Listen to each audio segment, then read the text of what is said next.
Hello everyone, welcome back to Mamta Nepal tutorial. And guys, in this video we're going to focus on some questions, some MCQ questions which are important for our exam point of view, and they all are from the biology portion.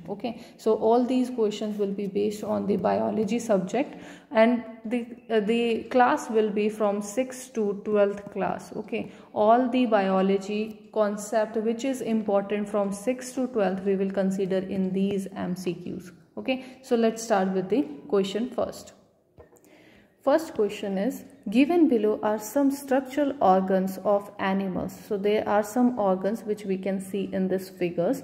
Which structure are analogous? Which is the analogous? We need to figure it out.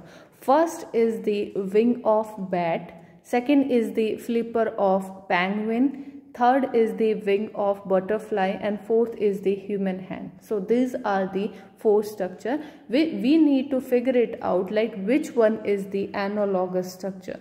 What is an analogous structure? The structure which have the same function. The function is same, but the origin or the structure is somewhat different. So in these example, the first option is the correct option. The wing of bat and the wings of butterfly both have the same function. They help them in the fly in the sky. So that's why the function is same, but the origin or the structure is quite different from other animals. So that's why we can say that their functions are same. That's why they are considered in the analogous. So option first will be the correct answer.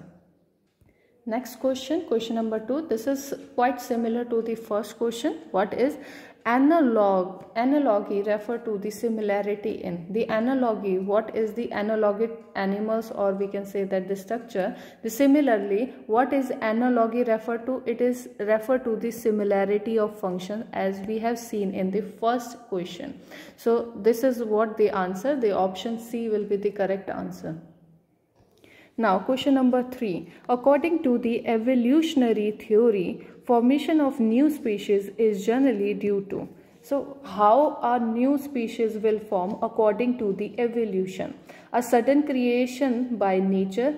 So it cannot be taken as the evolutionary, because evolution, what are evolution? Like there is a animal or organisms, and that organism will change itself according to the environment. For their best survival, they change their self, and with that shape change, with that color change, or whatever the things they require to adapt from the environment to survive in that environment, they change themselves, and that is known as the evolution. So the evolutionary theory will say that there is an accumulation of variation over several generations, and that variation will create a new species. So this is what we require in the answer. So this cannot be the answer. The accumulation of variation of new or over several generations to get a or to form a new species is known as the evolution. So according to the evolutionary theory, we can say that from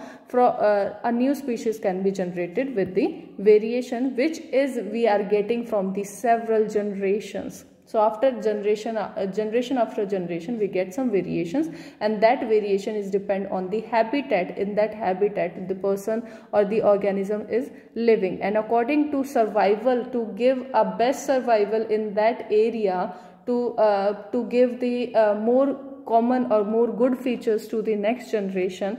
That's why the evolution take place in all the organisms. So the option B is the correct answer.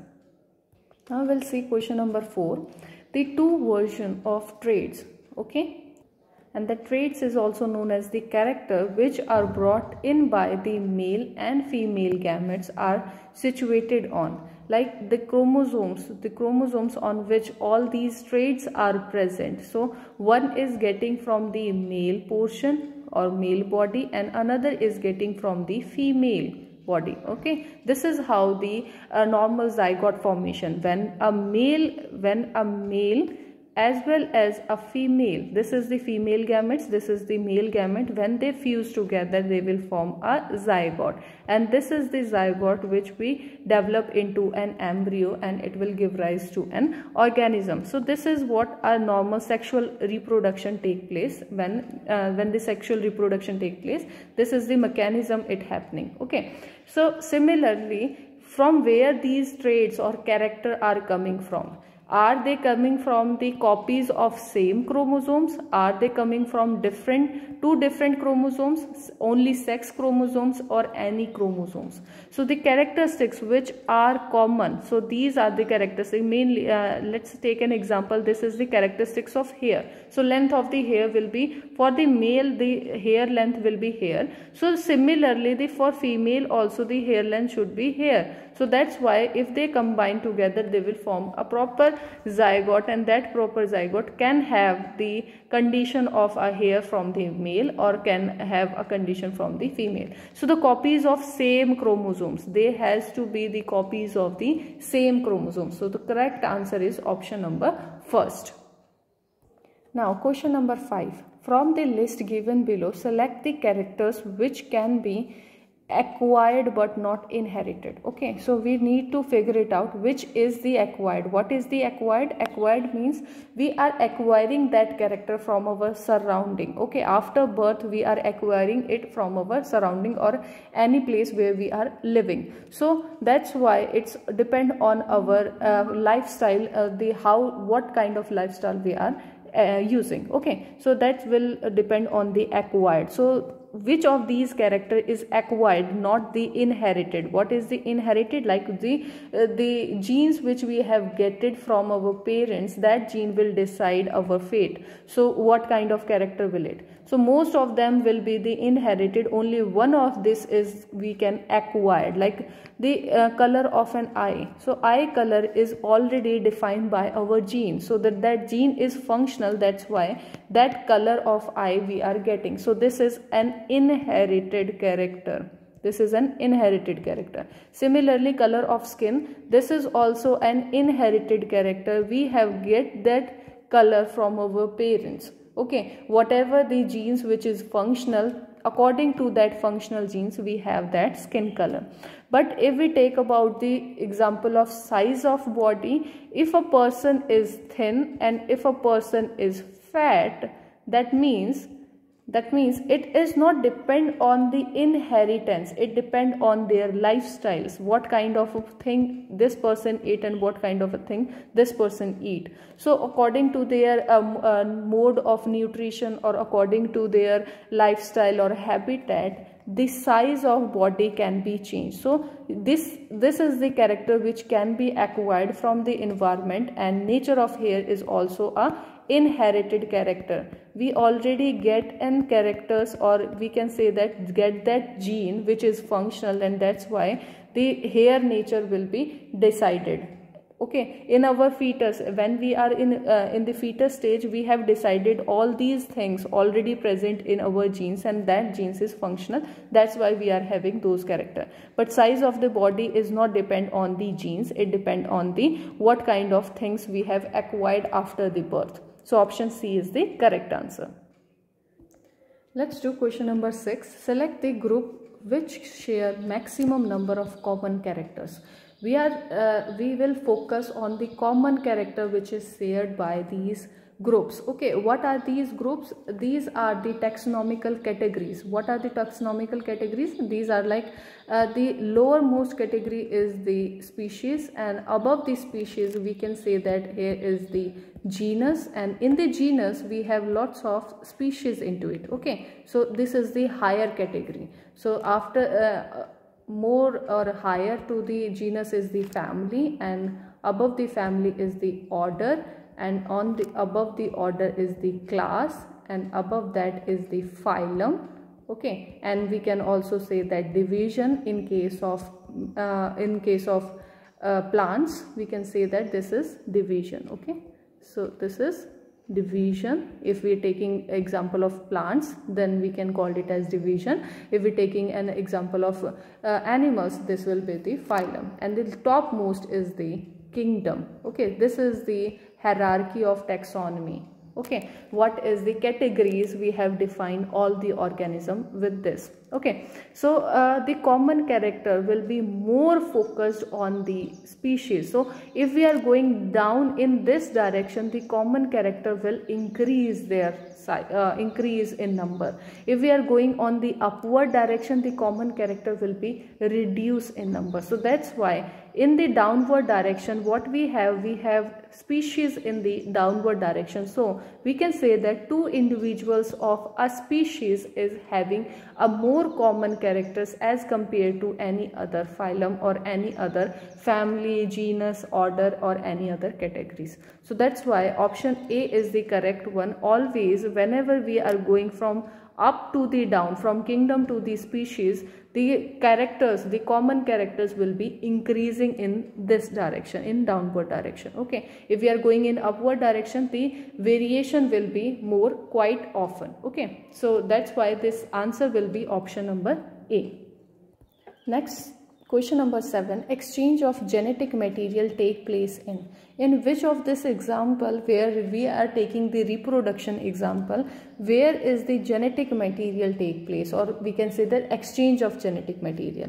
In the vegetative reproduction, the vegetative part of a plant, which is like stem or root or any leaves, all those portion is known as the vegetative part, and from there if we are getting any reproduction, that is known as the vegetative propagation or vegetative reproduction, which we can see in the plant. So this is very common in the plant, but there is no genetic material exchange take place. No, there is only one parent which is giving rise to a new individual. Okay, so similarly in the asexual reproduction, vegetative propagation is also a portion of asexual reproduction. So this is also, this cannot be, because in asexual reproduction there is only one individual or one parent is required, and that parent will give rise to their offsprings without any fertilization.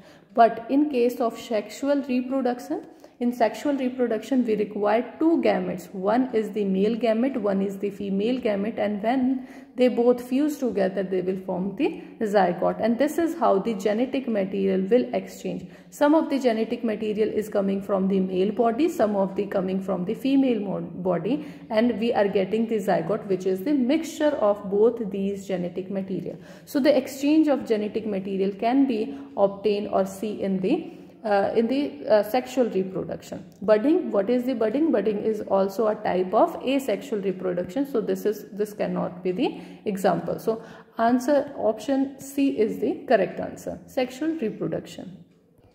Now we will see question number 8. The maleness of a child is determined by, when there is a fetus, or we can say that a zygote in the female body, the maleness or the male character, how we can say that the child is a male sex. Okay, the sex of the child is maleness. So what is how we can determine with which chromosomes? So the chromosomes X, from the chromosomes X we will define that whether it is a female or a male, but we cannot define it with the only the X chromosomes. If the X chromosome is present, that means it can be a male or it can be a female. In the case of female, there is both the chromosomes is XX, then we can say that that is a female. Okay, if we are taking one X and another is Y, then we can say that this is a male. So the main character which is determining the maleness is the Y chromosomes. So the Y chromosomes in the zygote will determine what is the